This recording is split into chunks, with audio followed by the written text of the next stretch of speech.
is up, DLP? How's everybody doing today? We are back with episode 9 of the Deadlock podcast. I am joined by my guy, Manpreet, and we're talking fights. We are talking fun. We are talking drinking, head-to-head competitions. And of course, we like to get deep every once in a while. How's everybody doing? Lock Buddy, what's up? It's been 2 weeks. Feels like this time it feels like it's been forever, if I'm being honest.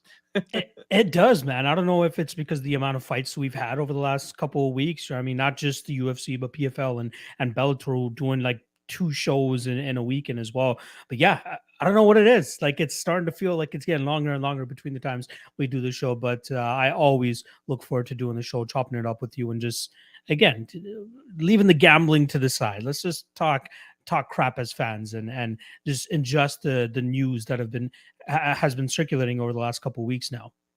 Yeah, absolutely, man. You know me. I look forward to it every single week as well, hanging up the gambling hat for a little bit and just being a fan. But at the same time, it's hard not to. It's hard to flip that degenerate switch off. I'm so used to being it on all the damn time. So I'm sure at some point we will circle back into that world. But what's up, man? What's new? Anything going on with you recently? Personal life shit that we need to tell the people?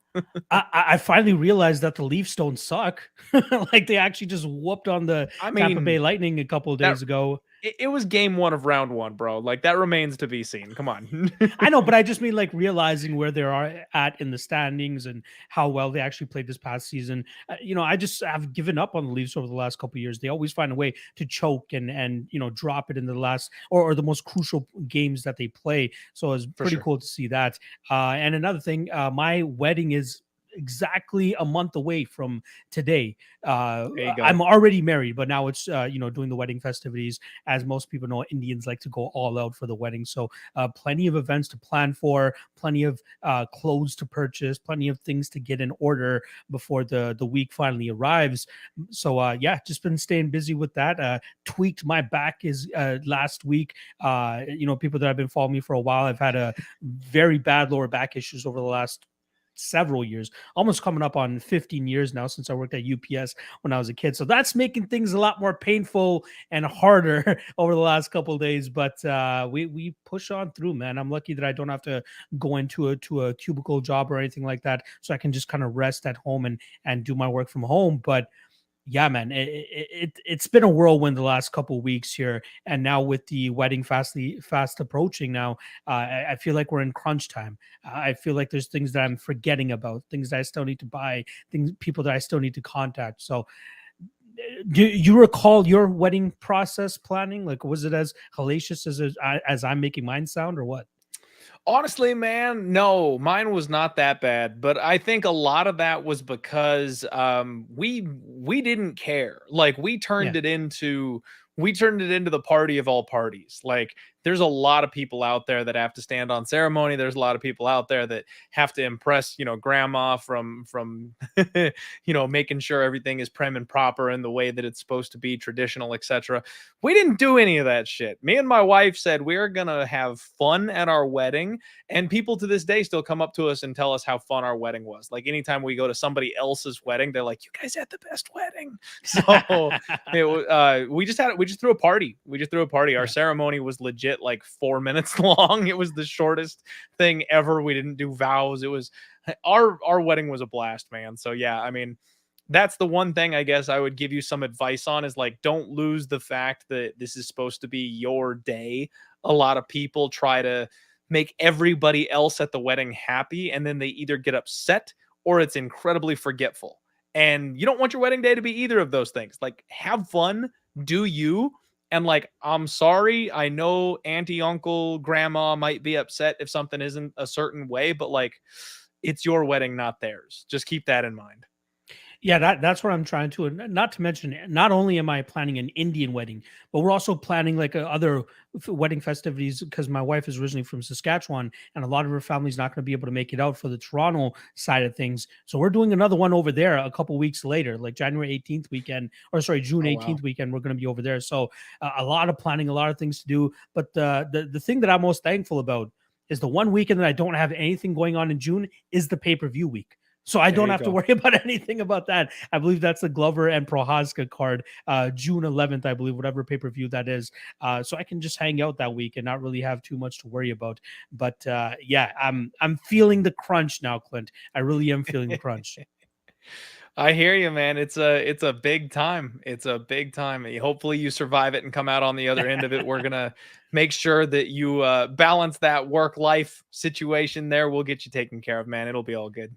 Exactly, exactly. I won't disappear like I did this, the last month or so. But I can't be I'll, getting DMs. yeah, Where's Locke at? exactly. And everybody. Exactly. But no, I'll definitely be still, as active as possible. Maybe miss a Lockcaster or something like that, but should still be able to do some streams for you guys and stay active, give some betting breakdowns and all that. So yeah, enough about my wedding shit, Clint. What do we got on the docket today? Yeah, man. First item up is Cheeto's big win, and what does it mean for the division? I mean, first off, hell of a fight, man. Rob Font putting up, record numbers of significant strikes, and then Cheeto basically taking everything in the kitchen sink, turning it around, coming back, and destroying poor Rob Font's face to manage to still go ahead and take that win. Almost playing with his food a little bit. Cost me a round 4, round 5 sprinkle that would have been Oof. 22, 28 to 1 because he didn't feel like ending the fight. If you ask me, Locke, I think he wanted the rounds. I think he wanted to know he could go 25 minutes. Like he knew he could finish Font at that point. There was no fear of the offense coming back at him. He wanted that notch in the belt, that check mark that says, you know what? I know I can go a full 25 minutes in a title fight and still fight hard deep into the fight. So I think that's kind of what was going on in that circumstance personally. But what do you think of that fight in general? And then what do you think that means for the division? Because Cheeto, I think, has become a significant threat to everybody in that top 5. Yeah, he now finds himself at number 5, right? The only people ahead of him are Corey Sandhagen, Jose Aldo, TJ Dillashaw, Piotr Jan. So you got to wonder how they're going to be matching him up moving forward. But in regards to how that fight went, man, like I don't know a more frustrating way to lose a fight, especially if you're a Font backer where you're winning, 80, 90% of, 3 rounds at least, and then get dropped right at the end. The one thing that reminds me of is the Jimmy Rivera versus Piotr Jan fight, where Jimmy Rivera is just having major success for the first 4.5 minutes of rounds 1 and 2, and then Piotr Jan drops him at the ending of those rounds, and then swinging the rounds back in their favor. That's pretty much what happened here, right? Like you have your fighter winning 80% of the fight, but just continuously gets dropped. And it's not a good look. You wonder what's happening with Rob Font. Is his durability starting to diminish? Did the weight cut really have that much of an issue for his performance, right? Jose Aldo was able to drop him a couple times in his main event fight back in December, but a lot of people put that or attest that to more so Jose Aldo still having some power, right? I really didn't think Vera had what it took to drop and hurt Rob Font as much as he did, and now I have to give him his respect. But also we have to kind of temper that a little bit and wonder how much it has to do with Rob Font's possible diminishing durability here. So tough loss for Rob Font. Good win for Chito Vera to get that under his belt. But he's still a guy that I'm going to look to go out there and fade, moving forward. Like I still, How dare you? like if Rob Font doesn't get dropped in those situations, he's winning those fights, right? Like he's winning those rounds. He's getting those judges scorecards. Like, is he going to be able to drop guys like Corey Sandhagen, Dominic Cruz? Like, is he going to be able to have that much success against those guys and then steal around or even find a finish? I don't know. I don't think Yes. so. We'll see, Clint. I'm hoping that they make one of those 2 fights because I don't think it will happen. In regards to, I'm curious to get your thoughts on this because the one narrative going into that fight was Chito Vera gets stronger as the fight goes on, right? Mhm. But like he's still getting outstruck for the majority of these rounds. He does find the button at times to swing the round back in his favor. But do you think, this mythical beast of 5-round Chito Vera is, achieving the potential that a lot of people were setting out for him? Yeah. Yeah, I think he does. I think he is. I think one of the reasons why Cheeto gets stronger moving on in the fights is not necessarily that he like changes up his style or like his volume gets higher or anything like that, man. I think that it's his raw power and then the fact that he reads opponents really well. He takes that first round off and he lets you do whatever you want. And then in round 2, he starts to make adjustments. And then in round 3, he makes more adjustments. And that's where it's not that he's throwing more, it's that he's just able to land harder because he knows where you're going to be.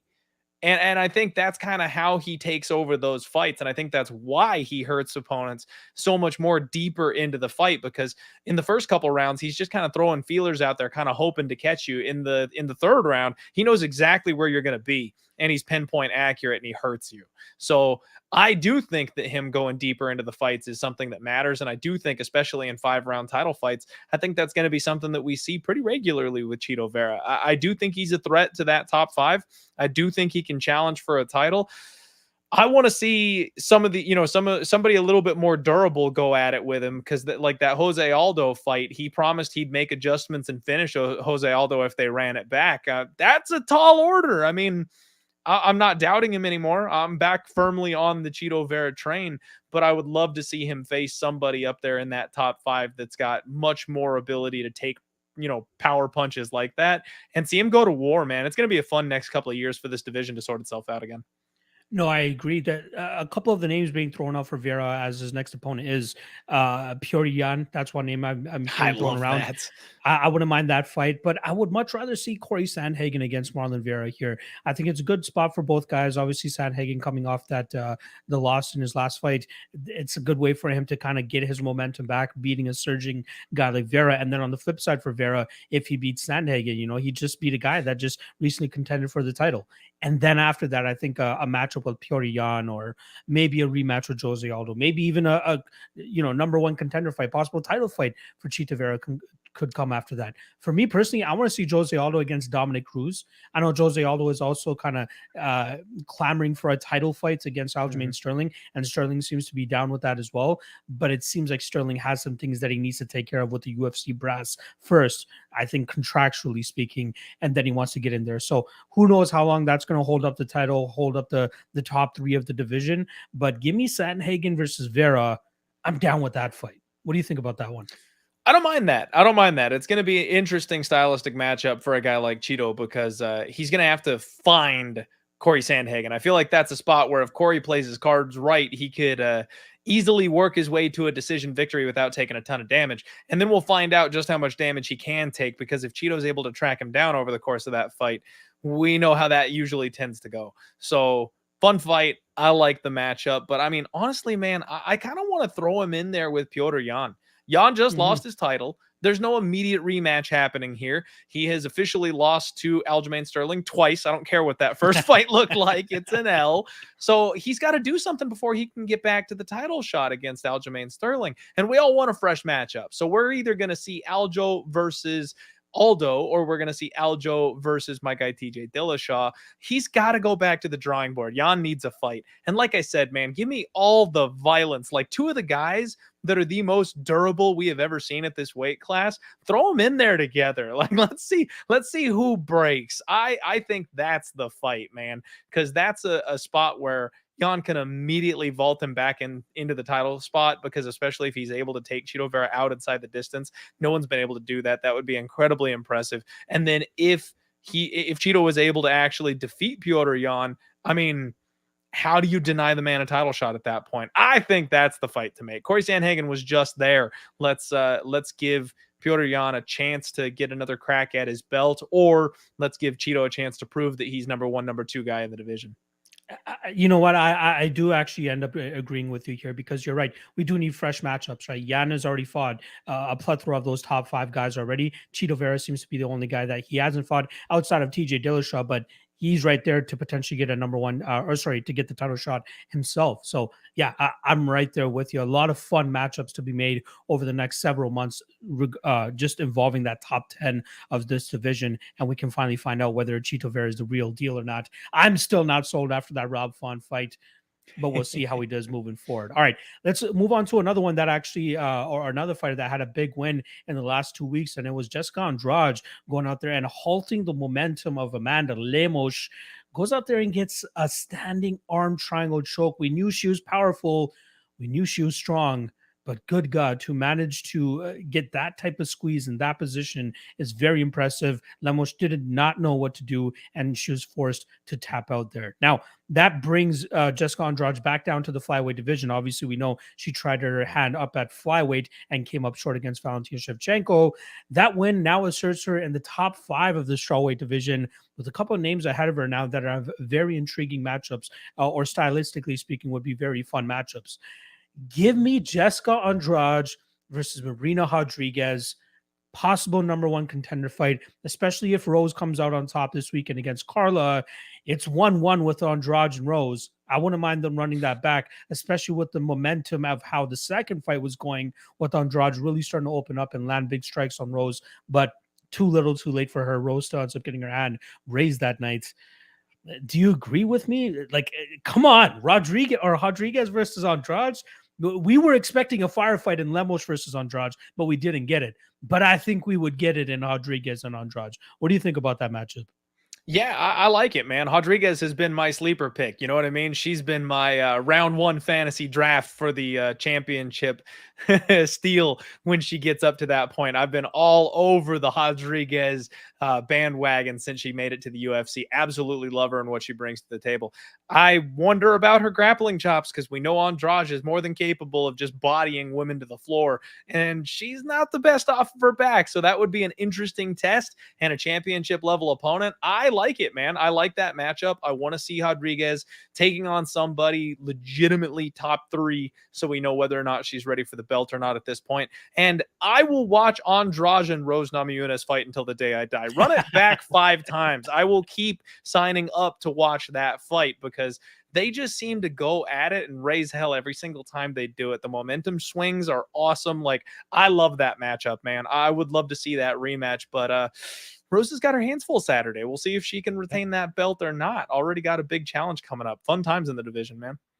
Absolutely. Even with Carla coming out on top, right? I wouldn't mind eventually seeing an Andrade and Carla fight, because we haven't really seen that happen yet. Mackenzie Dern, obviously, in there as well, in the mix in that top 5.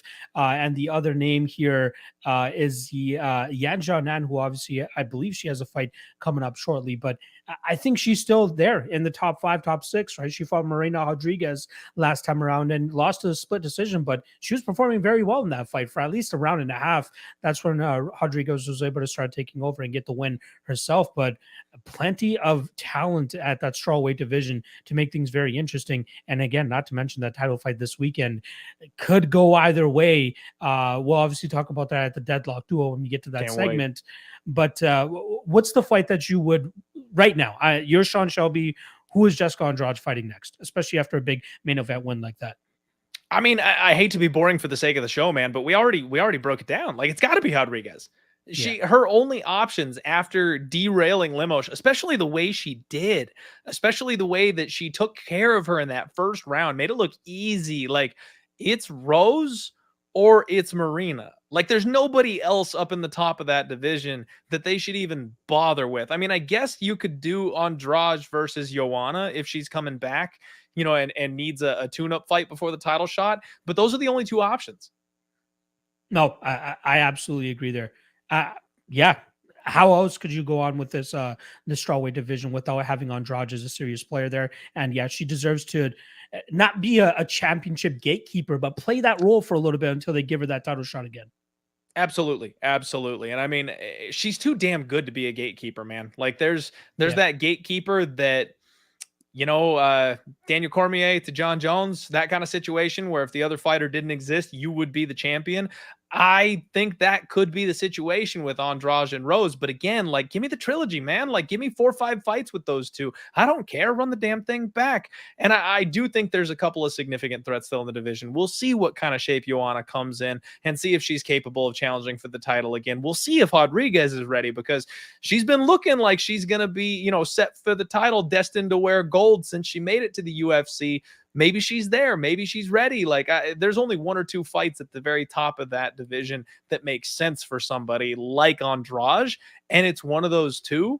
And then we're talking belt time again. So I'm looking forward to it, man. Give me any one of those matchups. And again, Andrade is somebody who is just always going to be circling that challengers group that top 3. It doesn't matter if she's in 115. It doesn't matter if she's at 125. She's obviously one of the best fighters in the world, and it's going to be a long time before she's out of that realm of challengers.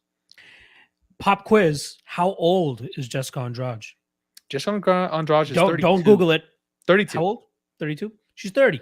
So she's still very much in her 2 prime. years off. I was close, man. Close enough. But how is she only 30? Right? That's why I was like, wait, let me see how old she is. Maybe she's like 36, 37 by this point in time. But man, she, at 30 years old, she still has a lot of room to grow and to make waves in this division.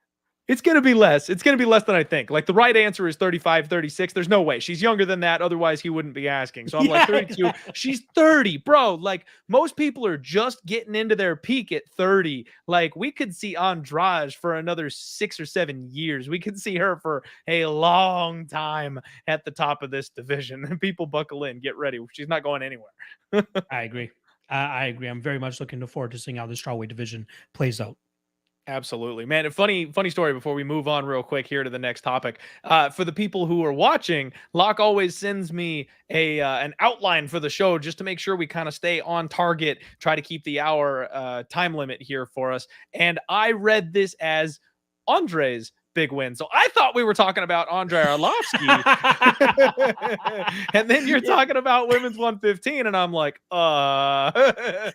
You want to quickly talk about that shitty decision though for my man Jake Collier? Good, God. What? Let's do it, man. I don't care what the outline says. Let's talk about Andrei Arlovsky for a second. Dude, I am convinced. I am absolutely convinced that Andrei Arlovsky has made a deal with the devil, sealed in his own blood, for all of Sam Alvey's split decisions. Like every time Sam Alvey was supposed to be granted a split decision, that goes on Andrei Arlovsky's next fight, because he just doesn't lose if it goes to a split. It's always Andre getting his hand raised. Dude, on MMA decisions, actually, every single media member scored that fight for Jake Collier. Egregious. It was hold on, another one here. I'd say about 77% of fans scoring that fight score the fight for Jay Collier.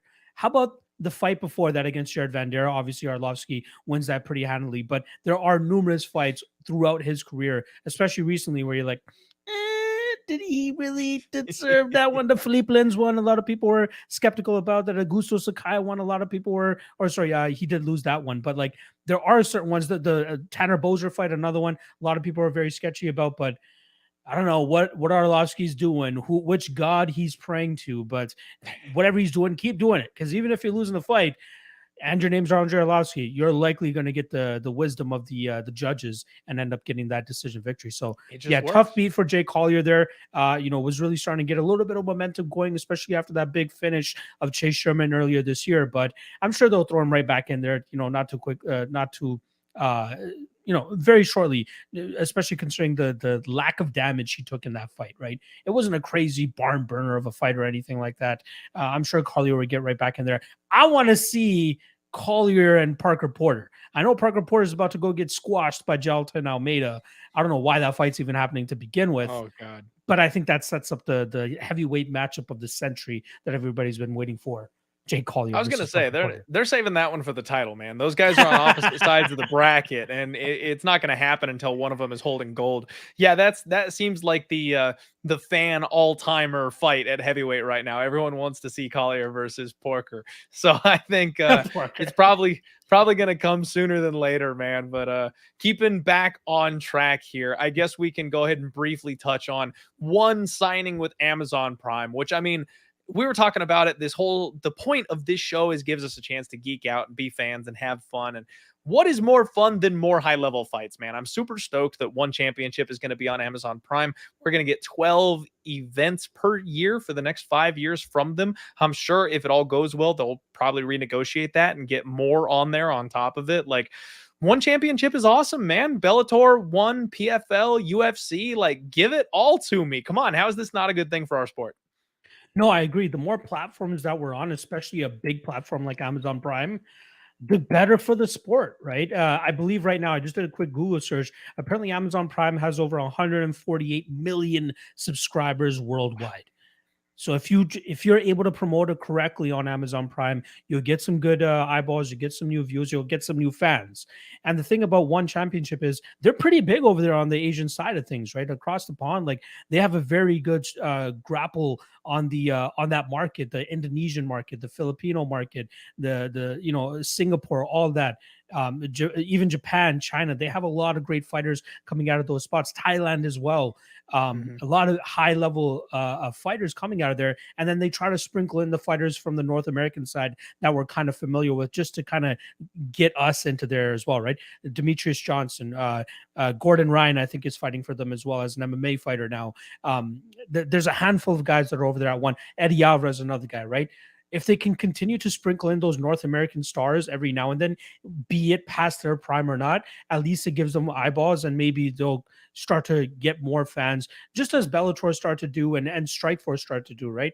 Yep. They have their homegrown talent, but they also bring in the old timers to get those eyeballs. And I think that's what one should do. And now with this Amazon Prime deal, if they can get prime cards on there, I'm sure they'll get some eyeballs and it'll be a really good thing for them. So yeah, I'm cheering for them over here. I'm a I wouldn't say I'm a diehard One Championship fan or anything like that, but I'm cheering for them. The more MMA promotions that we have, the more successful MMA promotions we have, the better for the sport.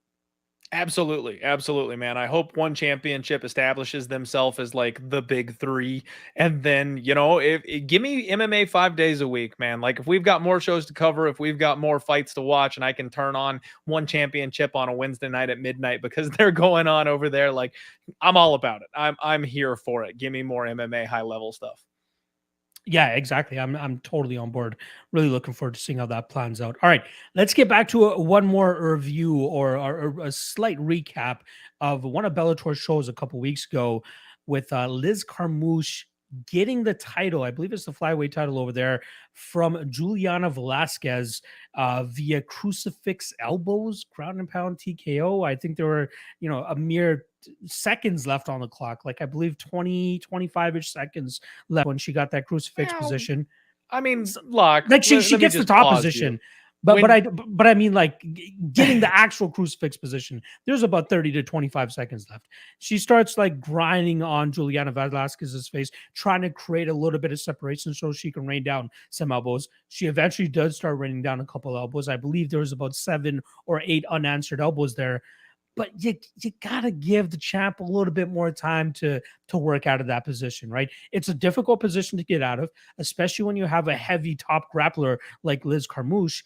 But you're talking about the champion. I believe this is the second or third title defense now for Juliana Velasquez. It's the dying seconds of that round. She must have been she's been in worse positions before and gotten out of them. Give her a little bit more time. has I she? think that entire point of her like landing the elbows, that whole sequence lasted 7 to 10 seconds. Like you got to give somebody a little bit more time to work out of that crucifix position. I thought it was a bad stoppage. I know people are throwing a little bit of shade at Mike Beltran because he's a veteran. Liz Carmouche is a veteran, and this was a veteran event, right, where it was all just veterans in the stands. Maybe that had a little bit to do with it, just to get that reaction out of them. But immediate rematch. Give me an immediate rematch for Juliana Velasquez because she deserves that. What are your thoughts on that stoppage?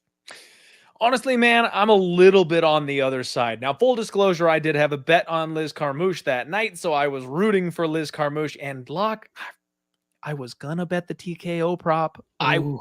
I had it selected, and I just didn't hit accept. Like I was that Oh, close to hitting the TKO prop because I was like, there's a chance she grounds her out here. And then I was like, but it's Liz. Like, so I didn't end up doing it. I'm kicking myself. So I did have a little bit of bias going into it, but man, like I kind of tried to stop you partially through that at the top of this thing, simply because you cannot accept 12 unanswered elbows from that position. I get what you're saying. Maybe it was a little quick, but was it bad? I don't know that it was a bad stoppage. If you go back and you watch, she was barely touching her, tickling her with a feather for those first couple of shots, just kind of starting to get the position solidified. The last three, though, Locke, holy hell, like the last three looked like they hurt. And that's when, like you mentioned, you got another 25, 30 seconds in fight time. That is a long time. Like, Liz could have done some serious damage from that position. She was stuck. It was apparent that she was just going to try to wait it out, basically. She wasn't fighting the position at all. And Liz really started to uncork on those last couple of elbows. I'm okay with living to fight another day there. I I, think that's the type of spot where it's the ref's jobs to step in, save the fighter from the position, and they can run it back, man. You know what I mean? This is a spot where you got the championship, defended a couple of times, lost it to a vet. Run the rematch. Like, save her so she's not all cut and busted up and needs 9 months to heal before we can do it again. It was a bad spot. Don't let yourself get trapped there next time. Maybe let her go another 5 seconds. Like, see if she's gonna move. Like I said, maybe it was a little quick, but I don't know that I'd call it bad. I literally just pulled it up one more time just to see how much time was actually left on the clock. There's 13 seconds left with Okay, her so it was a eating little a shorter couple than of I thought. elbows, so a little bit shorter of time. But let me just add But is one that the thing. criteria, Lock? The referee is not supposed to look at the clock and go, how much time is left in the round. The referee is supposed to look at the fighter, look at the damage, and say, do I step in here? Yes or no. And he can't be looking at the clock going, she can survive another 10 seconds. Like, that's not the ref's job. I'm not going to play here just to not get copyrighted or anything like that. I But was going to say, does we don't that want look like the get the face? show Does that taken look down. like the face of somebody that ate hellacious damage from on top, was getting cut up with elbows or anything like that? She looks distraught and just like, what the fuck just happened? Like, that doesn't look like somebody that, was getting, she was getting hit. Don't get me wrong, but you got to give her a little bit more time to try to buck out of that position. Again, from the moment that she got the crucifix position, it was maybe 15 to 20 seconds. That's a very difficult position to get out of, especially up against the cage the way that she was. So let's Yeah. give her a little bit of time to work out of it. But It was quick. again, we can't look at the clock as a justification as to why the referee stopped it or didn't stop it, because it is on the referee to protect these fighters as best as possible. So maybe that is what's going on in Mike Beltran's mind. He sees a bunch of elbows being rained down, and he's like, okay, I got to stop it. I got to save Juliana. But I don't know, man. I want to pull up other comparative moments of guys getting crucifix positions and how long they're able to try to work out of that position while eating shots or elbows from on top. That's the only way to truly come to a conclusion. I get it. I think you're right. And I think Roy Nelson is like the perfect example of this. Go back and look at some of Roy Nelson's fights, because that was his spot, man. Roy was so big and fat and heavy, you could not get him off you once he got to the crucifix. But he was not a killer. Like, he would just pepper you and look at the ref and go, are you gonna make me kill them, or are you gonna save them? Like, he tried not to hurt his opponents very intentionally. And honestly, I think that backfired, because a lot of refs let it keep going because he wasn't hitting them that hard. I think a lot of, like I said, man, my point is, go back, rewatch it. The last 3 or 4 elbows she comes down with, there is a different level of intent with those last 3 or 4 elbows. And I think that's what he saw. I think he saw the last couple of elbows being, quite frankly, devastating compared to the first couple, and went, yo, she can't keep doing that. I think if we saw a cut in there, I'd be more willing to agree with you. I just don't. Again, in a high level championship fight like that, I believe you got to give them a little bit more time to work out. But I hear you. Liz Carmouche is the champion. Hopefully, Juliana Velasquez gets the rematch. Carmouche doesn't seem too intent on giving her the rematch, but Scott Coker is down for the rematch, so I'm sure they'll get it. Before we move on, Locke, can I just say, I made a big deal about this on Twitter, but like, this is the first time I've had to actually talk about it. But can I just say how happy I am for Liz Carmouche? Like, she was literally the first women's MMA fighter in the UFC, along with Ronda Rousey. First inaugural fight, first inaugural championship battle. She fought a lot of high-level names in the highest organization in the sport, started late. She's older than a lot of the women that we see competing these days. She's been around forever, a pioneer. She deserves gold wrapped around her waist. I know the situation is a little sketchy. I know the stoppage may have been a little questionable for some people, but as far as I can see, man, as a fan, like, I'm just so happy that Liz finally got that gold. Yeah, you know what? Putting the stoppage to the side, I absolutely agree with you. She does deserve that gold at least once in her career, and I'm glad that she got it. You know, albeit in a controversial fashion, she still got it wrapped around her waist, and that's what Yep. matters, man. She has a great run so far in the Bellator cage. I believe she picked up a couple wins before they gave her the title shot. She deserved the title shot. She gets the win, gets the gold. Feel good story. Absolutely. UFC 157, I believe, was the card where she fought Ronda Rousey, and she came up short, obviously, that night. But man, she Wild. was damn close to beating her. Remember that? Almost got that rear naked choke when she was on her back, and then allegedly Ronda Rousey bit her arm or something like that, and got out of that position, and then eventually got her own finish. But yeah, credit to Liz Carmouche for even getting into that position to get the Mhm. title, and she pulled it off. So let's see how long she can hold on to that strap, or if Velasquez is able to get it right back, hopefully in the rematch. Hopefully in the rematch. All right, man. We have a couple of fights to talk about. We just announcement city lately, Yeah. man. Gone versus Tuivasa in Paris. We've got Aspinall and Blades going back to London. Till Hermanson. Qatar versus Emmett, my boy Josh, finally Ooh. getting that big step up I've been begging for. And then Ankalaev versus Smith. I think they made Jamal Hill versus Santos. Like, Yeah. oh, what do you think of these matchups and which one's your favorite? Man, out of the ones that you listed there, I'm very much looking forward to seeing I gotta say Cater and Emmett from an entertainment perspective. I think that's a very good Right? fight.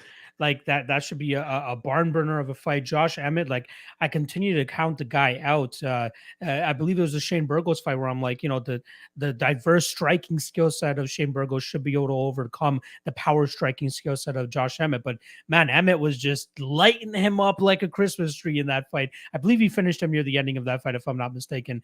But yeah, Shane Burgos is a striking defense, absolute dog shit. But Josh Emmett was able to light him up. Great performance from him there. But this is another stiff test for him, man. Cater reminded us all who he is back in January when he dispatched of Giga Chikadze as a pretty hefty underdog. I'm Yep. interested to see, first of all, what the odds are going to be for this fight, and secondly, how the public reacts and starts taking action on that fight. Um, I might still end up siding with the Calvin Cater side of things here, given his technical prowess, but Josh Emmett is a one tough mofo that you just cannot count out. Gotta think if he gets a dub here, either it's a number one contender fight up next, or give him the title shot, right? Like who else is there for Volkanovski to continuously fight and try to, you know, Max Holloway is probably next, but who's next after that? Yeah. It's a crowded division right now, man. There's a lot of stuff going on right there. Those guys jockeying for position. Everybody that seems to be the next new blood guy at the top for the title loses right at the last second and reshuffles things. So it's very interesting. I'm so looking forward to that fight. I think that Josh Emmett, like you mentioned, he's at a skill discrepancy, but that power closes the gap. I know Cater is a extremely durable fighter and always has been. So I'm not sure that the power is going to be enough. But hey, we've seen what happens when Josh Emmett lands flush on people, man. That's exciting. And I just want to note that the UFC has saved you and your boy once again from embarrassment because they gave him Anthony Smith rather than putting him up with Jamal Hill. They're going the easy route to get Ankalaev up to that title shot instead of throwing him to the wolves. So you get to live to fight another day. Let's go, Magomed, man. I think that's a great matchup for him. And just even from an experience standpoint, that's a good matchup for him, right? Anthony Smith, you know, there were times where we were kind of counting him out. Now, then he's put together a couple wins, and now he's kind of on a bit of a resurgence again. Mhm. He will push Magomed, and we'll see if Magomed is really as bad as people were making him out to be after him getting that win over who's the last guy he just fought? It's escaping my mind. What was the That controversial is a fight? great question. There's uh been way too many fights going I on know, right? recently, man. Hard to keep them all straight. Thiago Santos. Thiago Santos, yeah. Like after he beats him over 5 rounds, has one slip up, everybody's shitting on the dude.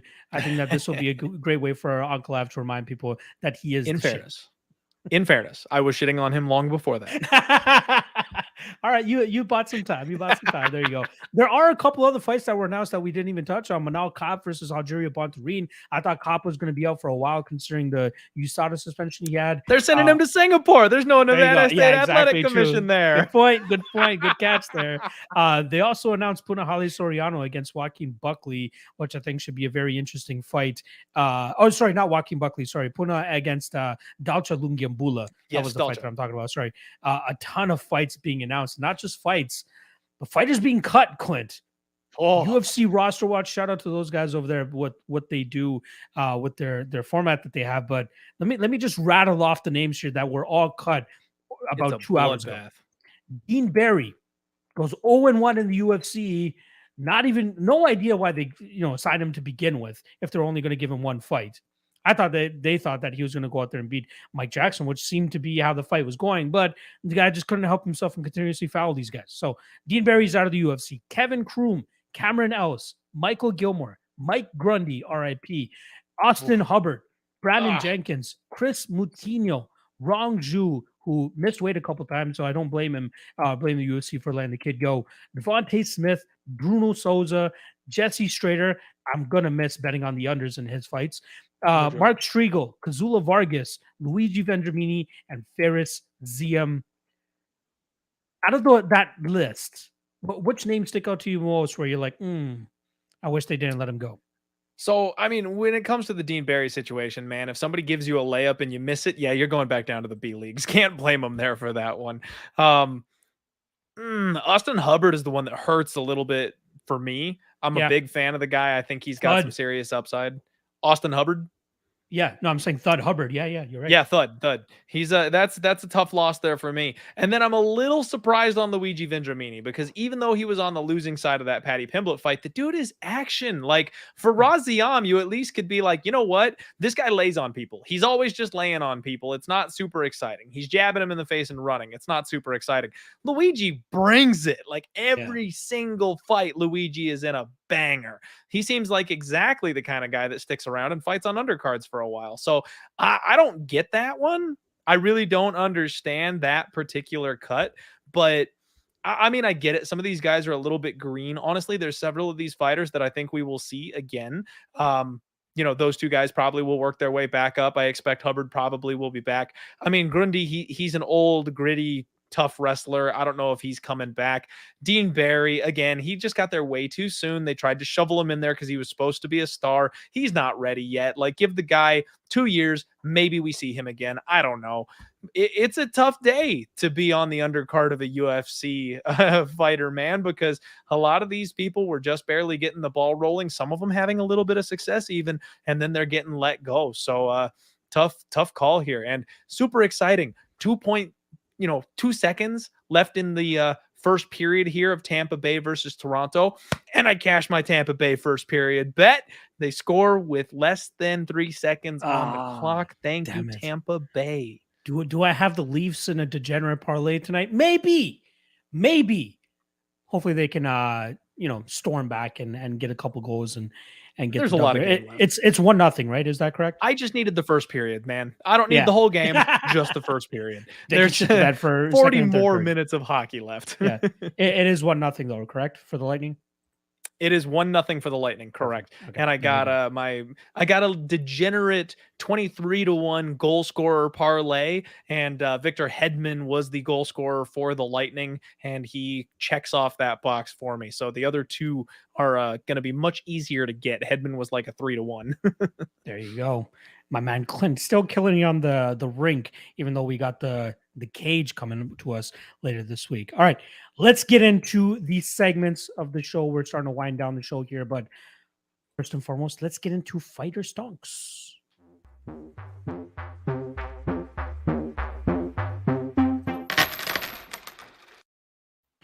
As you guys know, we are partnered with Prediction Strike for our Fighter Stonk segment. Make sure you guys use the promo code LOCK and you guys get a free Fighter Stonk with a deposit of $20 or more. Prediction Strike pretty much acts like a stock market for sports. I believe they cover MLB. They cover, let me just get the numbers here. Sorry, they cover football, basketball, baseball, and MMA. And obviously for the show, we're going to be using the MMA side of things. So let me go ahead and share my screen for you guys and show off my portfolio. It's a lot bigger than I originally thought, but we're still in the positive here in terms of total amounts. Again, me and Clint started off with $50 at the beginning of the year. I believe I'm like about $2 over my $50 thing here. So $2 in the profit. Again, one thing that we've been noticing is a lot of people pumping and dumping as soon as the fight wraps up. So you'll see a lot of red here, but there's still guys that are getting positive trends here. I got 88 cents on Magomed Ankalaev. I believe he was the first guy that I picked in the first week that we did the show. So good return on him so far. Couple guys that fought over the past couple weeks that I'll likely be letting go. Darian Weeks, shits the bed for me. I lost 14 cents on him. I'm just gonna sell him here because I don't think the guy has what it takes to cut it in the UFC, honestly. So I'm just gonna sell him here. Next up, I was considering letting go of Jared Gordon. He obviously comes up short against Grant Dawson this past weekend. He's lost me 17 cents so far. However, I still do think he's going to go out there and have a couple good performances. So I'm willing to hold on to him, try to get some of that money back, and maybe sell him a little bit later before he goes out there and has another big matchup. Happy to cash on Macy Barber, picking her before she took on Montana De La Rosa. So far, she's gained about 22 cents of profit for me since I purchased her. I'm going to hold on to her because I think she will continue to reach that potential that a lot of people had from her before the Miranda Maverick fight and even before the Alexa Grasso fight. So I'm hoping that we can get her closer to $3-4 in the next couple months if she's able to stay active and get a couple more wins. So that's it for my selling. In terms of buying, I got 3 guys that I'm going to be going for today. First and foremost, fighting this weekend, we're going with Clayton Rodriguez at 87 cents. This guy's a minus 250-ish favorite currently over CJ Vergara, but I think this kid has some upside. I really like what I see on tape for the kid. I think he has a bright future, and I'm willing to buy the stock on him right now at 87 cents. Let's keep this moving along because there is another guy. Actually, my next short going to be from the card, not this weekend, but the following weekend. I'm going to go with the main event here. I'm going to go with Alexander Rakic at $4.29 because I do think this is a good stylistic matchup for him to go out there and beat a guy like Jan Blachowicz.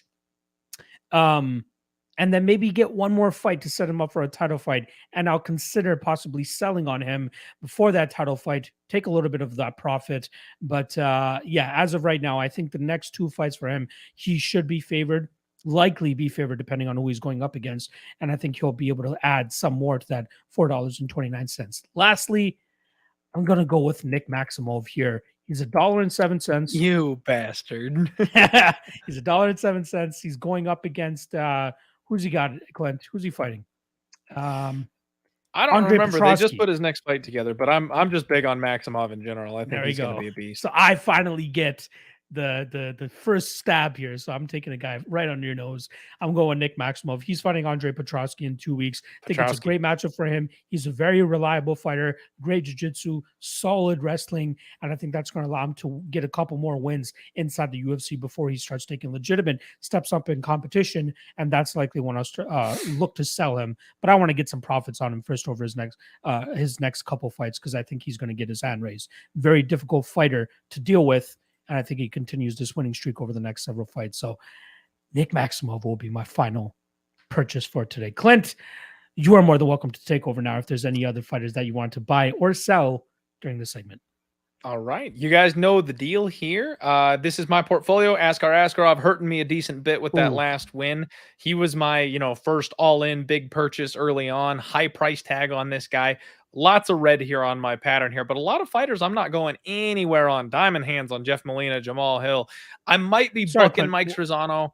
Well, one thing I just wanted to quickly insert here. Askarov just got a fight announced as well. He's taking on Alex Perez. So solid fight for him coming up next. Maybe you'll be able to get some of that money back if you can get that win over Alex Perez. Little bummed about Casey O'Neill tearing the MCL. I'm sure that's why that one bounced down into red because you never know what a fighter's going to look like after stuff like that. But I'm more than confident and happy on David Onama, Jalen Turner, Myra Moroz. They're going places. Patty Pimblett is my big question mark here because I almost purchased Patty as a spite towards my guy Manpreet. And the UFC is trying to match him up with Ahmed Azaitar. What? So, Everybody talking about how the guy's got no chin. He's hittable. I agree. His jiu-jitsu bails him out in those situations. Otman Azatar is a deadly power puncher. I'm going to sit on it. I got a little time to decide. I'm going to see if that fight actually takes place or not. I'm hoping that Barstool Sports calls up Dana and is like, yo, not Ottman, anybody but Ottman. Because I think Patty can go places. He's not ready for that level of power just yet, though. So I'm diamond hands on most of these fighters here. I like my roster. I have purchased a lot, but all this red has got me slightly in the negative. I was in the positive a couple weeks ago, so I'm a little disappointed, but we'll get there. First and foremost, I'm sad I didn't make this purchase last week because obviously would have gained a little bit of value, but I'm going to buy Grant Dawson at $1.19. I still think that that price is fine for him. He's going places, especially with that move over to ATT. Again, I'm a moron for not purchasing him last week before he got the bump. I will be taking a piece of Lupi Godinez. I do think she's a fighter with some serious upside, going to continue getting better as she goes along. Tough matchup this week, so a little bit of a gamble going up against Carnelossi, but this is a risk-reward type of situation for me because if she gets by Carnelossi, I do think we see that number pump up a decent bit after that point. Molly McCann, kind of in the same exact spot here as Patty Pimblett. She's hooked up with Barstool Sports. I think they're going to take care of her. They're going to give her good, fun matches. Her stock should rise over the next couple of fights. I'm finally going to pull the trigger on my guy, Guram Kutateladze. They finally got the man a fight. I've been keeping my eyes on him. He's a guy that I already cashed on in his UFC debut as a massive underdog. I think especially with this long layoff, people are going to be forgetting about him, kind of having some concerns about him. So I'm going to get in now before he becomes a commodity once again. And it's fire sale today, folks. I'm just buying everybody. Umar Nurmagomedov, somebody who I've kind of been keeping my eye on. And honestly, me and Locke talked about it before the show. I thought I had already purchased him. So apparently I have not. I'm rectifying that mistake. Now I'm taking a share of Umar Nurmagomedov. And as you can see, I have $7.50 of my allotted 50 left. So I am almost tapped out as far as my ability to buy Fighter Stonks. We're going to have to look at opportunities to sell. Or if I run out of space, we'll just be holding and hope we make profit and win in the long term. So big moves from me today, Locke, making a bunch of purchases. I love it. You got some great guys there for sure. Guram is one that was kind of under the radar that I'm glad that you snatched up there. But I just quickly looked up who he's fighting. Do you recall who he's matched up against, Clint? I don't actually know. Damir Ismagulov. And I think that's going to be a very difficult matchup for him. However, Ismagulov did not look the greatest in his last fight, although he did pick up the win over Rafael Alves. Looked a little slow and sloppy. It's going to be a little bit of a layoff for him as well coming back, but I might do that head-to-head stock thing with you here by taking Damir. But let me run the tape first, and we'll get back to it because you are correct. Gram was obviously underrated in his fight against Matthias Gamrot. He's gonna, or was it? Gamrot was his first fight. Gamrot. Yeah, but yeah, it's still being overlooked because he's just not active, right? That's the main thing. Yeah, I think it's going to be a tough matchup for him, not an easy one for him. But I also think that Ismagulov, to a certain extent, just got exposed. Like now we know that he is not the title challenger in waiting, like a lot of us thought maybe he potentially could be. He may have a shorter ceiling than we expected. Maybe it was a bad night at the office, man. We don't know. We will be finding out. But Guram is a guy, nonetheless, that I am high on, and Ismagulov still is a solid name. So again, risk reward. If he beats Ismagulov, that price tag is jumping. There you guys go. And just a reminder, if you guys want to play Prediction Strike with us, play Fighter Stonks with us, make sure you guys sign up with them. Use the promo code LOCK. You'll get a free fighter stock with a deposit of $20 or more. Trust me, there's more guys promoting this. There's more fighters that are really jumping on this as well. The more guys that we can get on board with Prediction Strike, the funner it'll be, the more money that there will be to go around. So please do join and let them know that the Deadlock Podcast sent you by using the promo code LOCK. All right, that brings us to our next segment of the day, the Daily Doofus.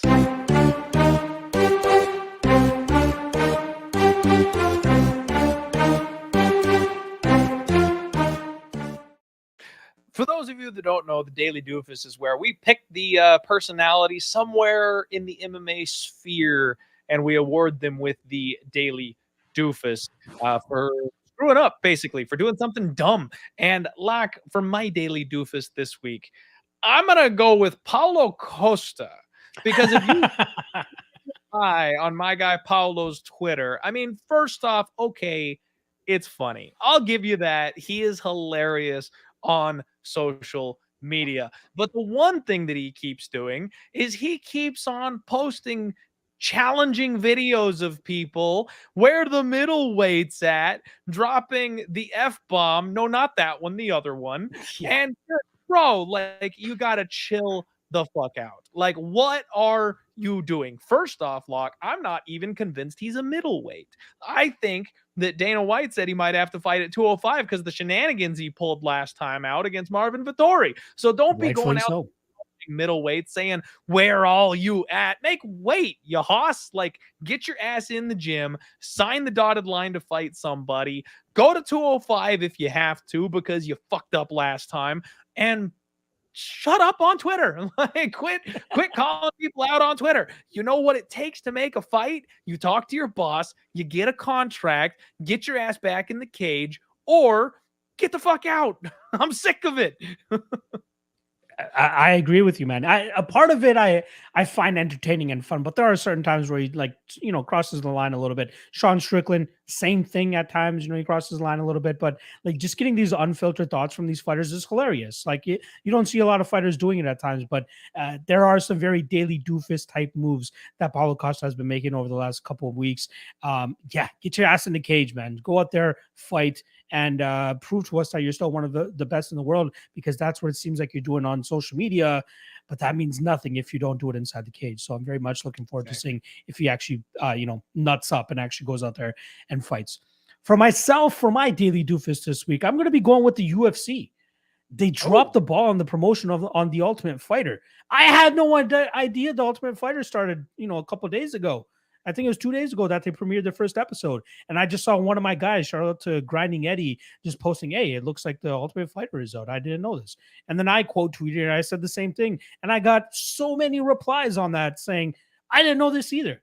How do you drop the ball on a show like the Ultimate Fighter? Albeit, I know some people are, kind of tired of it, kind of sick of it, just saying, oh, it, same thing over and over again. But you're talking about having the women's bantamweight title on the line, like in terms of these coaches going up against each other with Juliana Pena and Amanda Nunes. Got to be some shit talk on there that they could have easily promoted, because there was some shit talk leading up to that fight, even after the fight. Where's the promotion? Like, I saw nothing about it on the last event. I saw nothing about it, the event before that. Like, very rarely have I seen any promotion for it. I didn't see anything. I had no idea. So how do you drop the promotion or drop the ball with promoting the Ultimate Fighter, a series that you want to rejuvenate, a series that you want to put some life back into, but you do no promotion for it? UFC fucked up, man. UFC really fucked up. They are the daily doofus for me this week for not pushing their own product the way they should be doing. Absolutely nailed it, Locke. I'm a huge fan of the Ultimate Fighter, and you and I were DMing about this one. I didn't know what was going on yet either, and I've been waiting for them to announce this one. Your boy's got a future ticket in his pocket on Pena. I'm ready to cash another gigantic payday with that woman. So I want to see the trash talk. I want to see if she's got that mental advantage. I want to see what Amanda Nunes looks like, or if she's made changes. Like, that, I'm excited for this season of The Ultimate Fighter, and the fact that we didn't even know it was happening just makes me a little sad. Like, throw a trailer up, man. Like, I know we've got UFC 274. Do you remember when they did the preview for Josh Koscheck and BJ Penn versus GSP? Like, I can shot for shot recall so badass. GSP walking up to his mirror and crumpling the picture. I mean, the UFC used to be a marketing machine, man. They got you so hyped, and now it's like they're lazy. Like, they are big enough at this point that they don't feel like they have to market anymore. And I'm like, the last season of The Ultimate Fighter, they did a damn good job of at least letting us know when and where it was going to be. This season, they announce it way in advance, and then nothing. There's no trailers. There's no roll of any of the footage. Where's the clips of the trash talk? Pena getting Nunes all riled up. And I mean, everyone's been throwing around the sexual tension tweet from back when Joanna was on with with what's her name? I'm blanking out here. She just retired. Gadelia. Gedalia, yeah, Joanna and Gedalia. Everyone talking about the sexual tension when they kept getting face to face all the time. Like, there's so much material, man. Like, just get some people pumped up. At least let us know when it's on. You're right. You nailed it. The UFC messed that one up. Yeah, dude, you just brought back so many memories of like those old trailers and stuff, man. The Caustic GSP one was great. They were the The shit. GSP Shields one was great. The Jones and Shogun one was great. That one still sticks out to me. Like so many great ones from back in the day. It seems like the only time they really do it is when it's like a Connor fight. But even the past couple Connor fights, they didn't even do anything for that. They don't even the do it Poirier anymore. fights, I they mean, didn't even do it. So the Connor Aldo one was like all-time legendary when Oh, they like so good. sealed off the strip in Vegas for them to like walk down hit like that one. Whoo, but again, they don't do that anymore either. Like there's nobody that they do trailers like that for, and I wish they'd bring it back. Locke, those things were badass. They nailed them every single time. So badass. So badass. All right. I think that brings us to the deadlock duel.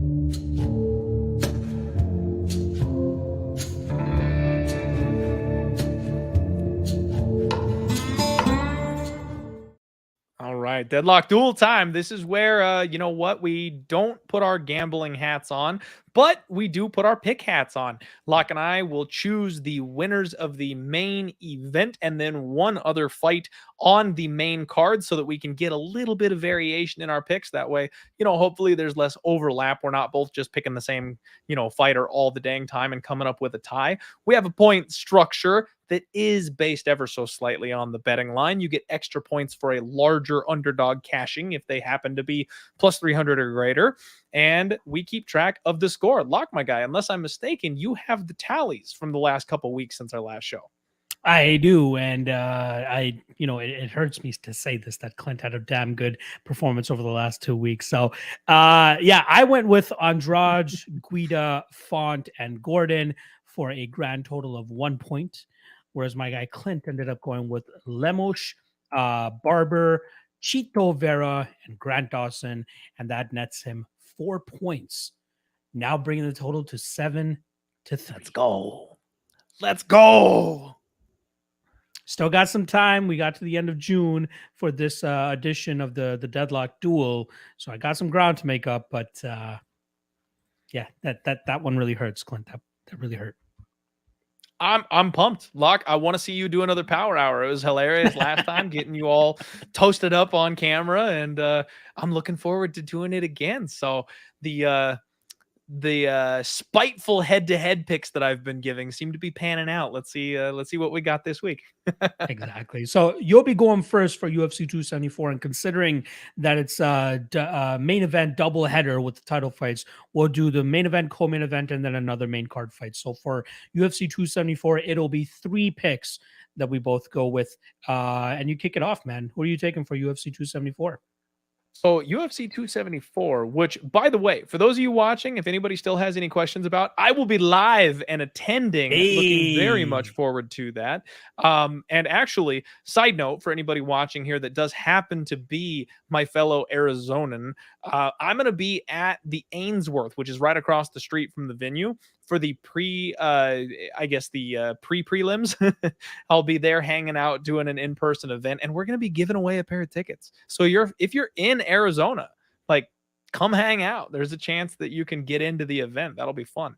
So main event time, Charles Oliveira, Justin Gaethje. Man, I haven't made a bet on this yet because I am torn. So I've got this pre-existing bias against Charles Oliveira, and I have since overcome that bias because the last couple fights, he's been doing everything right. He has absolutely proven me wrong. He's not the quitting little boy anymore that takes his backpack home. He's a man. He's a champion. He's done everything we could have asked from him. So I was looking at strapping up my boots and backing him in this spot, and I just can't get there. Justin Gaethje's my guy. Like, the violence that Justin brings to the table, the way he breaks people, the way he's been more patient lately. Working with Trevor Whitman, we are seeing the improvements from Gaethje every single fight. He's a different fighter now. And if there is somebody who is capable of taking out Charles Oliveira, it's a guy like Justin Gaethje. And Locke, this is killing me because, like, even on my podcast on Monday, I said I think it's Oliveira. I'm going to pick Gaethje. I'm going to say Justin Gaethje pulls off the upset and becomes champion on Saturday. I'm gonna go with the dog. I still don't know what the hell I'm gonna do as a bet. I might just pass, but shit, I'm gonna say Justin Gaethje. There you go. What do you got for the co-main event? Are we doing main, co-main, and then another random, or are we just doing the Correct. top two? Main, co-main, Okay. and another one from the main card. So we got 3 picks on this one. This is Correct. another one I'm really torn on, Lock. I'm gonna say Rose Namajunas. She'll be my pick. But I know a lot of people, a lot of smart people who I respect are taking a shot on the underdog here. And I am scheduled to do some additional research on this fight to see whether or not I flip sides on that one as well, because I am very tempted. And then I'm just gonna bust your balls, buddy. We're going Tony Ferguson for the biggest underdog on the main card. I'm going to score some extra bonus points, and we're going to take an even stronger commanding lead here. No hesitation there whatsoever. Tony freaking Ferguson is my pick. That'll be 4 points if Ferguson is able to get it done there. Let's Who did you end go. up picking? Sorry again for the co-main event. You went with Rose. Gaethje, Rose, Ferguson. Gaethje, Rose, Ferguson. So I was hoping that one of our main event and co-main event selections would be different. Unfortunately, I agree with you, man. Earlier this week I have been picking Oliveira to win this fight, and I still do think he wins. But in terms of getting some extra points and trying to hack away at this lead that you got, I want to get some bonus points here for picking underdog, and obviously we'll get 2 points here for Gaethje getting the win. But Matt, Well, but as now the we'll week goes tie. on, There's no bonus it'll be a points now tie. because we're on the same side. But that's what I mean. If I take Oliveira here and Gaethje wins, I'm down 3 points now. Like, Oh, I see. essentially Okay. from that. Okay. So I still want to stay neck and neck with you there by taking Gaethje as well. But yeah, as the week goes on, man, you see the line getting closer and closer, and for good reason, man. Gaethje is not one that we just underestimate. I know Khabib was able to get that triangle choke against him in his farewell fight. I have my own thoughts about how that fight actually went down, considering they both have the same manager, but it is what it is. But Khabib gets to ride out on the sunset with an undefeated record and a dominant victory in his last fight. But with Gaethje, man, like, he is improving. Like you said, his boxing looks so good. His durability seems to be holding up now as well. And Oliveira, man, the guy's still getting hurt and rocked, man, but he's showing the heart and durability to come back and get these wins. Can he do it against a guy like Justin Gaethje? That remains to be seen. So my bet will more than likely be the under 2.5 for this fight, because I feel like that's just a no-brainer, especially considering in the last 16 fights for Charles Oliveira, he's only gone over 2.5 rounds once, and that was against Tony Ferguson, where he just out-grappled him for 15 minutes. But for the sake of this show and the segment, I'm going to be going with Justin Gaethje in the main event there. Hopefully he racks up 2 points for me. Co-main event, same thing. I'm going to go with Rose. I think the line is a little bit wide, but we are seeing that start to buy back now on Esparza, people buying in on the Esparza side. But I do think that we see these improvements from Rose, where she will likely get taken down, but she should be able to work back to her feet and then just get back on with her range management, her distance striking, and just kind of keeping Carla Esparza at bay and landing the more significant strikes in those positions. So give me Rose in the co-main event. And then for the rest of the main card, you went with Ferguson. There's no other dog that I really am keen on. The only other 2 dogs being Joe Lozon and Shogun Hua. So I'm just going to go with the easy win here. I think Ovin St. Preux just replicates what he did to Shogun Hua 8 years ago, brings out the skateboard and drops Shogun Hua and gets the win here. So top 3 picks for me again. You don't remember the skateboard? No, I don't remember. You don't remember the gif of OSP knocking out Shogun with the skateboard? Oh, the GIF. Okay, I got you. Took a minute. I was like, there you go. Connect the dots, Clint. Connect the dots. But yeah, I'll go with Gaethje, Namajunas, and OSP. OSP. Sorry, I had a quick brain fart. All right, I will kick off the next event, which is UFC Vegas 54 main event. I just bought the stock on him, so I'll be foolish not to be picking him here. I'm going to Alexander Rakic over Jan Blachowicz. I think he has a good enough striking skill set here where he stays safe in certain spots, but also has the power to really put on Jan Blachowicz, land the better leg kicks, land the better strikes, land the power, may even wrap him up in some of these positions up against the cage. I believe he's going to be the bigger, stronger guy inside the cage, and I think that Blachowicz is starting to hit that decline a little bit. Yeah, give me Rakic. I believe he is the favorite, if I'm not mistaken. Yeah, he should be. Of course, best fight odds doesn't have it listed properly. Yeah, minus 150 Gotta stop for bothering. Rakic. So that will give me 1 point. And in terms of my other main card selection, I'm going to go back to the well with my girl, Caitlin Chukagian. She's always quite reliable to bet on for me. Especially going up against Amanda Hebus here. I think she'll be the better striker. Unless Hebus goes out there and just tries to take a grapple heavy approach, that could be very beneficial for her. I think Caitlin Chukagian just outstrikes her on the feet and wins a Caitlin Chukagian type decision. I really wanted to pick another underdog. There's nothing. I haven't really dug into that card yet at all. And out of any of the underdogs that I'm seeing listed on the main card, there isn't anybody that really gets me excited to think that I can pick an underdog to try to get his leg up here on Clint. So I'm going Rakic and Caitlin Chukagian. How about you, Clint? I actually love these second round picks for us on the way we do this competition because, yeah, man, we never get a chance to look ahead at these cards. And I think it just makes it that much more interesting because no research done, got to pick them off the cuff. It adds a whole lot of fun variance, I think, Yeah. to the way we do this contest. I'm really, I'm digging that. I'm digging that. So on the main event, let's go head to head, baby. Give me the legendary Polish power, Jan Blachowicz. He's the champ, bro. And I think that Alexander Rakic, not only do I have a personal vendetta against him, but I think he's massively overrated. So I'm going to go ahead and take the dog shot there for Jan to remind people why he was the champion at the last couple of years, actually, I guess is a better way to say that. And then again, just like you, I have not looked into this card. Honestly, I don't even know who the favorite. I can assume, but I'm going to pick Davy Grant. Dangerous Davy Grant. I will assume he is probably the favorite, not an underdog to Luis He Smolka. is minus 255 as of this I was going to say he should just moment. roll through that spot if we're being completely honest. Smolka is a guy that every once in a while will show up with a sneaky sub. You're not subbing Davy Grant. And then he's also a guy that's shown to fold up and go home a couple times, and Grant hits like a truck. So yeah, man, give me dangerous Davy Grant. I like that. Honestly, I might even consider him as a potential lock of the night play now that I'm I was thinking gonna about say, it. man, I might look Yeah. ahead and parlay him with somebody. Just be like, hey, I know where that one's going. I'm gonna sync him up with another minus 200 somewhere a little closer. Yeah, that striking defense of Luis Smolka is very, very suspect. And when you have a power puncher like Davy Grant, it will probably be a short night for my guy Luis You Smolka. can't have suspect striking defense against Davy Grant. Not at all. Not at all. All right, let's get into the last segment of the show. Then we'll wrap this thing up. Let's get deep, Clint.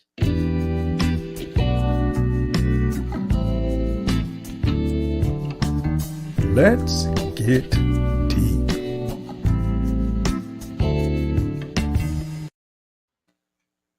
All right, Clint, I'm just shuffling through some of these cards here. We're going back to the icebreakers so that we can get some easy answers here. Simple answer or a simple question here for you. Do you have any allergies?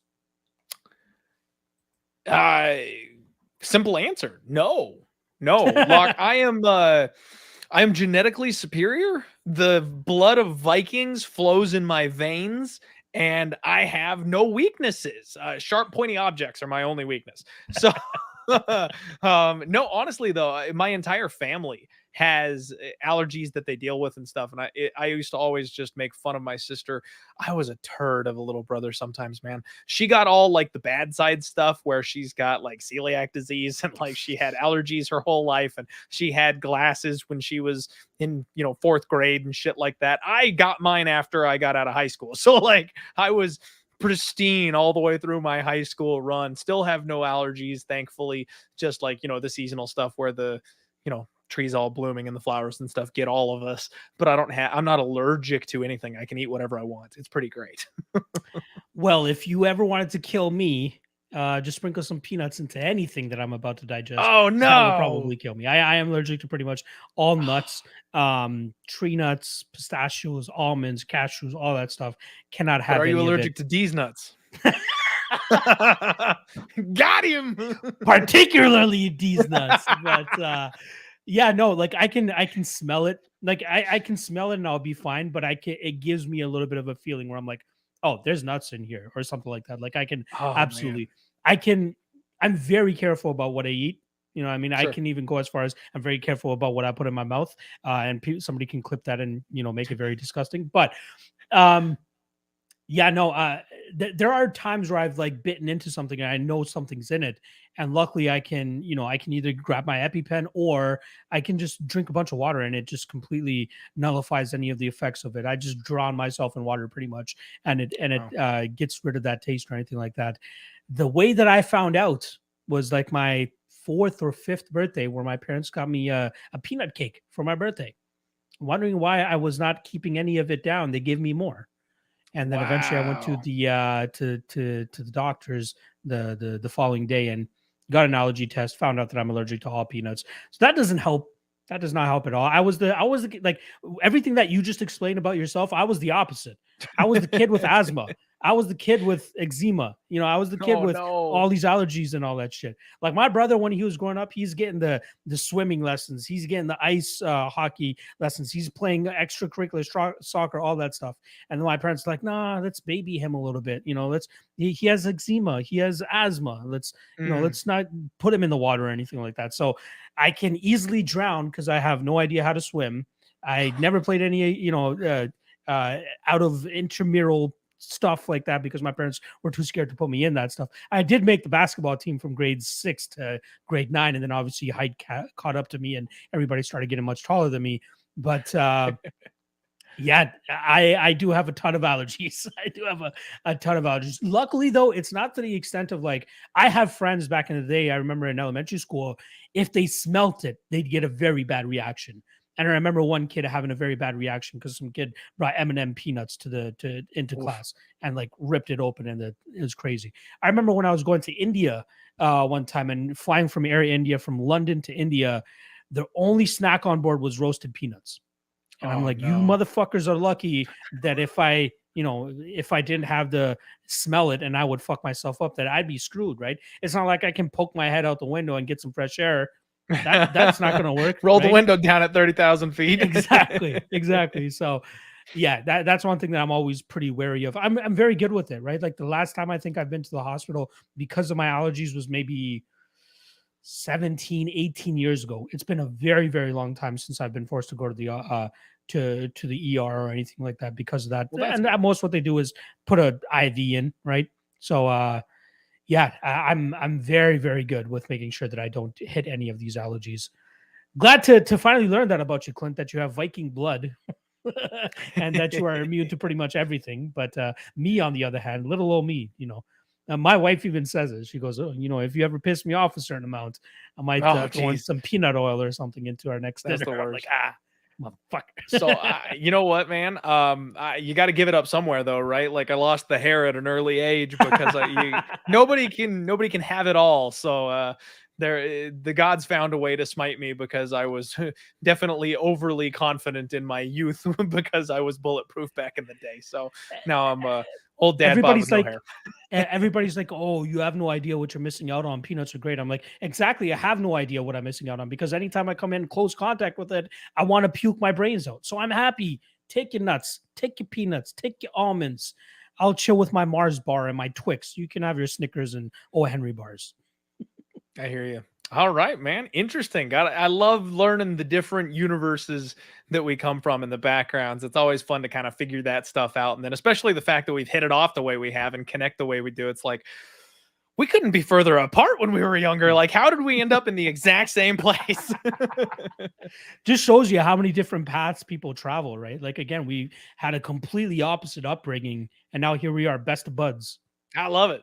I love it. Wouldn't have it any other way, buddy. That does it, folks, for the Deadlock podcast. Thank you guys for sticking with us this far. We ran a little over today, but we had some fun. Everybody make sure you smash that like button for us and do us a favor and share the show. We're still trying to, pump these rookie numbers up here on this podcast. Only episode 9, got a long way to go, but the support that you guys can offer us at this point in the show is definitely appreciated. So thank you all so much for tuning in. Lock, let them know what you got going on, especially this week with a big pay-per-view card, where they can find you.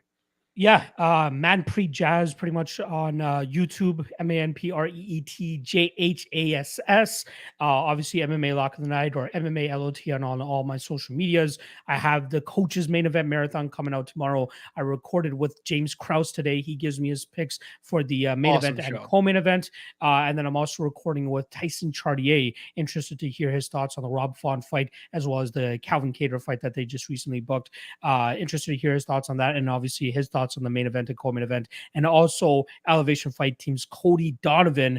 His big fighter right now is obviously Curtis Blades. He just had his fight scheduled with Tom Aspinall, so interested to hear his thoughts about Big that, fight. and obviously his thoughts on the main event and co-main event as well. So that'll be coming out tomorrow evening. Coach's Main Event Marathon. Look out for that. I'll be working my butt off all evening tonight to drop the Lockcast for you guys as well, to get all my picks out. I got a handful more of fights to get through.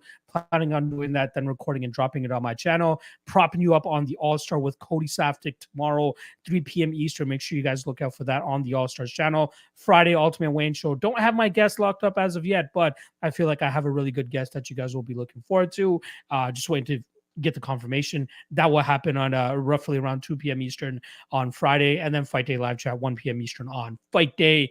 Plenty of content on pay-per-view fight week as always, but I know you guys enjoyed, and I greatly appreciate the support and love that you guys show. Clint, what do you got on the docket for the rest of the week? I'm all over the damn place this week, Locke. Seriously. So I have got, actually right after this show in about an hour or so, I'm going to be jumping on Chronic Conversations and doing a breakdown with those boys over there. Love those And then, guys.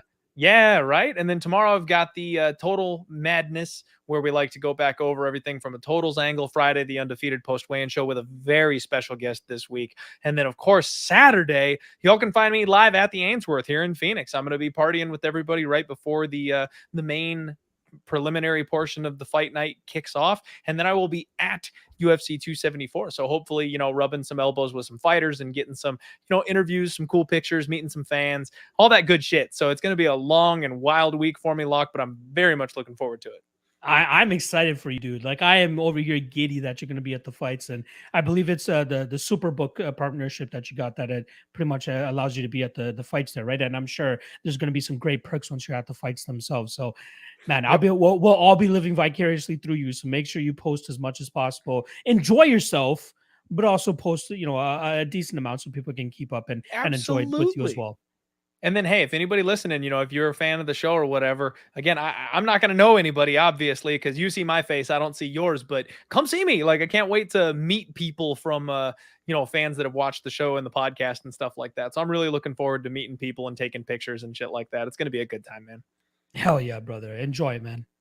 All right. Well, hey, that'll do it for us, everybody. Until next time, you make sure your shoelaces are tied and your ass is clean. Have a wonderful week. We'll see you next time on the Deadlock Podcast.